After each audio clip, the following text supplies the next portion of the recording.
Assalamualaikum warahmatullahi wabarakatuh. Perkenalkan kembali nama saya Miftah Rahmat Harison dengan NPM 22068 23700. Akan dari kelas metode numerik 03 akan menjelaskan tentang materi yang sudah dijelaskan oleh Pak Dai.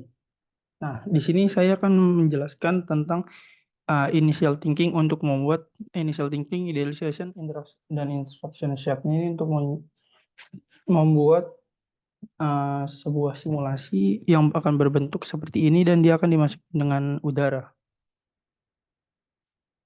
Pertama-tama tentunya kita harus punya intention terlebih dahulu.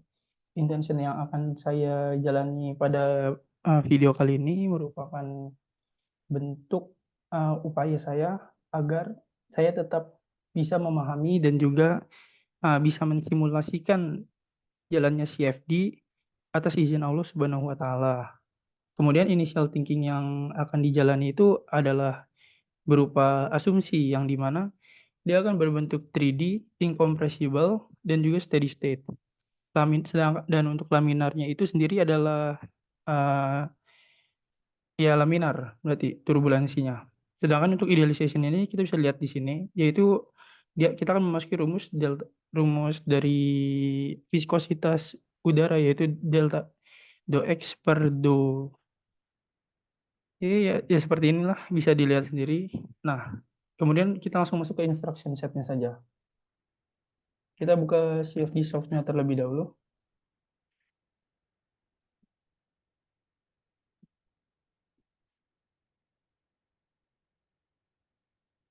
Oke, kita langsung masuk saja. Kita namai terlebih dahulu sebagai box. Nah, kita udah di aplikasinya. Langsung kita buat dulu geometri dari preparationnya ini, yaitu kan bisa kita lihat ya. Bentuknya akan seperti ini, 0,3, 0,2, 0,3, dan lebarnya 0,2, dan juga Z-nya 0,2. Sehingga kalau ini dijumlah menjadi 0,8. Berarti kita akan masuk dulu ke sini, bagian sini 0,8. Ini 0,2. Ini juga 0,2. Kita enter terlebih dahulu. Ya, betul seperti ini. Kemudian tadi kita lihat bakal ada di tengah sini ada kotak. Yang berarti kita akan start ini dari origin di X-nya itu adalah sebagai 0,3. Kemudian 0,2 dan tinggi dari Y-nya ini 0,05. Oke, kita buat selanjutnya di sini 0,2. Ini 0,3, start di 0,3, sorry. Dan dan di Y-nya itu 0 dan di Z-nya juga 0. Untuk dimensinya itu 0,2, 0,05, 0,05, sorry. 0,05 dan juga ininya 0,2. Kita coba enter dulu. Ya, betul seperti ini. Add box. Dan untuk box ketiganya ini kita tambah sebagai 0,15. Kenapa 0,15? Karena pada dasarnya ini akan berbentuk seperti ini. Tuh, dia akan ada di atas seperti gambar yang sudah disediakan oleh Padai. Oke, ini sudah selesai. Kita masuk ke base mesh saja langsung. Kita pakai auto size dimension biar lebih cepat. Kemudian kita masuk di 0,01 dan sininya 0,799. Kenapa seperti ini? Karena pada dasarnya uh, untuk membuat mesh ini itu harus ada di bagian dalam dari kotaknya ini, di sini misal, dan juga di sini. Hal itu digunakan sebagai cara agar inlet dan outletnya itu bisa terbaca nanti.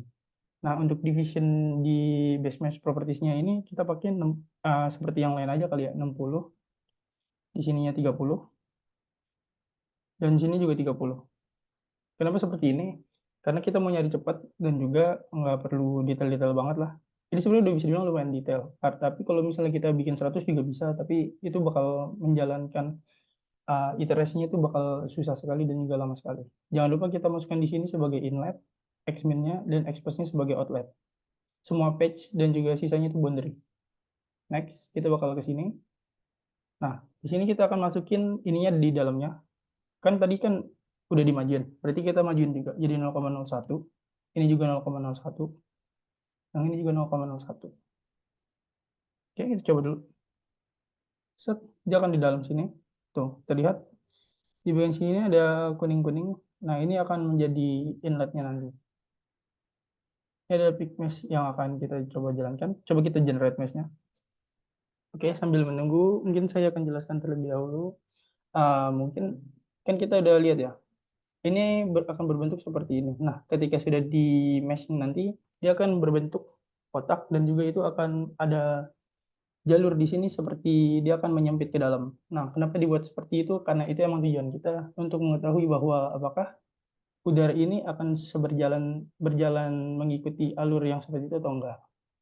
Dan juga kita kan ingin tahu apa itu viskositas udara, namanya seperti itu.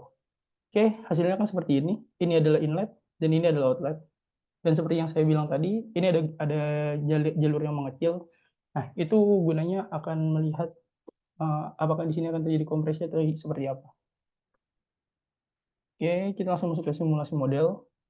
Seperti yang sudah diketahui tadi, bentuknya adalah incompressible, steady state, dan juga laminar. Laminar cocok, cocok, cocok, cocok. Dan flow regime-nya itu adalah subsonic. Nah, oke, single fase semuanya cocok. Kita akan pakai satu fase ya, teman-teman. Oke, kita udah apply model. Sudah model has been defined successfully, dan di sini kita akan pakai materialnya sebagai udara. Ya, seperti yang udah tertera di sini. Boundary condition ini kita akan coba masukin dulu. Inlet kita pakai inlet 1, phase type-nya akan masuk ke patch. Oke, dan boundary-nya ini adalah di velocity inlet. Nah, oke, oke, oke, oke, oke, oke, oke. Nah, di sini kita kan udah dikasih tahu nih, dia akan sebesar 1 kali 10⁻⁵. Berarti kita masukin 0,1. 0,1 ya. 0,1 meter per second. Oke, dicocok semua di sini, kita enter. Nah, untuk outletnya kita coba pasang lebih dahulu. Ini adalah outflow, jadi kayak kan tadi udah masuk dari sini, dan itu akan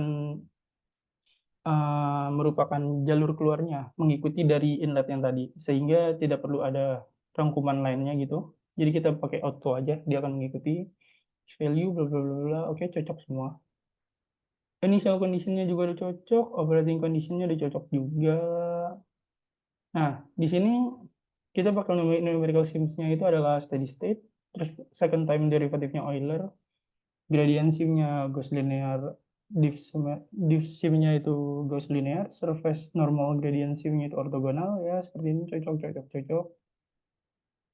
Oke, ini juga udah cocok, nggak perlu ada yang dirubah. Start time, start time, number iteration-nya itu kita pakai di angka 600 saja kali ya, biar nggak terlalu jauh juga. Oke, iterasinya itu with right intervalnya itu per 100. Oke, cocok, cocok, cocok, cocok, cocok. Nah, maksud dari sini adalah itu akan berjalan seperjalannya waktu sampai 600. Nah, itu akan dibagi, seberjalannya itu akan ada 100, 200, 300, 400, 500 kayak gitu, teman-teman. Nah, sambil menunggu kita juga bisa melihat grafik momentum yang terjadi pada keadaan benda yang seperti ini. Oke, sedang menunggu.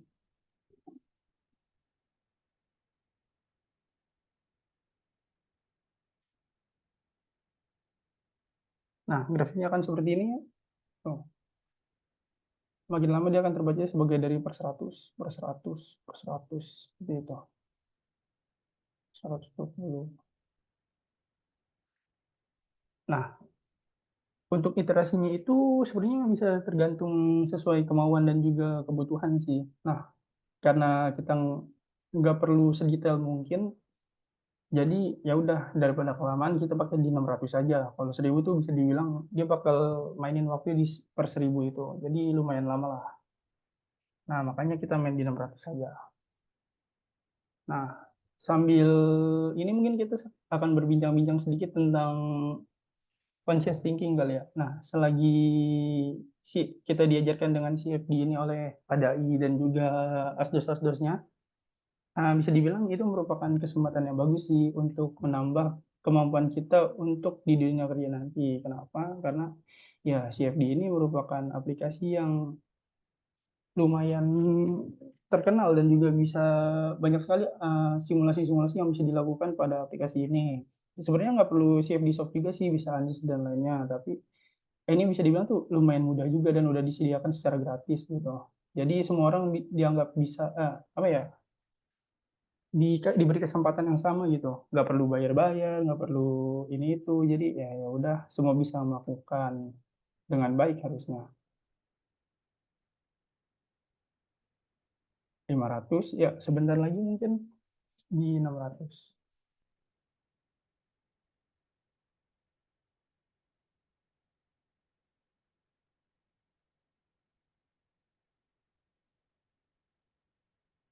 Nah, di grafiknya ini dia emang bakal naik seperti yang kita tahu ketika dialiri udara sebuah benda. Nah, dia pasti udara itu nggak langsung terbaca sebagai ini gitu, apa namanya, langsung sejajar dengan keharusan. Nah, jadi dia bakal ada kenaikan dulu, terus lama-lama menyesuaikan, menyesuaikan, dan dia bakal turun, dan di sini akan stabil gitu. Ini seperti yang udah diajarkan pada semester sebelumnya dan juga sudah diajarkan oleh Kak Dai kemarin. Nah, kita masuk ke CFD pos aja untuk mengetahui grafik dan juga momentum yang terjadi dan juga arah vektornya ini pada benda ini. Oke. Nah, oke, sudah kelihatan di sini ya. Nah, kita udah di bagian sini. Nah, ini merupakan grafik dari udara yang masuk ke sini. Nah, terlihat di sini adalah warna merah, di sini warna biru. Karena di sini tuh emang lumayan banyak dan ya dia bakal masuk, ya terus akhirnya keluar di sini gitu kan. Selanjutnya kita bakal coba slicing terlebih dahulu. Oke, kita apply modelnya dulu, terus kita masuk ke slice. Nah, kita kan slice dengan Z normal. Kenapa Z normal? Karena emang yang kita pengen tahu tuh bukan kotak di dalamnya doang gitu. Yang pengen kita tahu ya emang di bagian keseluruhannya gitu ya kan. Makanya kita pakai Z normal aja, kita apply terlebih dahulu. Oke, udah di begini. Tuh, terlihat bahwa ini emang akan terjadi seperti ini. Oh, sorry. Ada yang berubah itu pasti. Saya lupa teman-teman, harusnya tidak boleh seperti itu. Kenapa? Karena saya tadi sempat menonton videonya si Pramudito dan juga si Gerald. Harusnya kejadian itu nggak boleh di-scroll seperti itu, tapi harusnya tuh ditarik di bagian sininya gitu. Maaf teman-teman, kita ulang lagi, apply. Dan juga kita di sini akan langsung coba slicing terlebih dahulu gitu kan. Pada bagian Z, kita akan pakai di Z normal. Oke, cocok, apply. Nah, di sini ini adalah grafik dari bentuk P-nya. Kita akan masuk coba melihat ke bentuk U-nya. Nah, U-nya ini tuh kan dia bakal mengecil dari kotak besar menjadi kotak yang kecil terus ke kotak yang gede lagi. Nah, kenapa bisa merah di sini? Karena ya seperti yang kita tahu udara itu bakal mengikuti dari arah yang apa bukan arah, lebih ke volume selanjutnya gitu kan. Jadi kayak kalau dari besar ke kecil ya otomatis udaranya akan menyempit dan akan terjadi sebuah tekanan gitu di sini, magnet U-nya tuh menjadi besar di sini dan dia akan seperti ini gitu. Oke, kita lanjutkan lagi. Ini slice-nya udah di sini dan kemudian kita akan masuk ke glip-nya. Di glip kita akan melihat bahwa akan terjadi seperti ini. P dan U, oke, cocok. Kita akan masuk. Nah, ini merupakan vektor yang terjadi selama udara memasuki dari bangunan ini, teman-teman. Bangunan, apa namanya? Sebuah bentuk ini, teman-teman. Nah, coba kita lihat. Oh, dia terjadi seperti itu ya. Oke, seperti itu. Ya, sekian dari saya. Wassalamualaikum warahmatullahi wabarakatuh.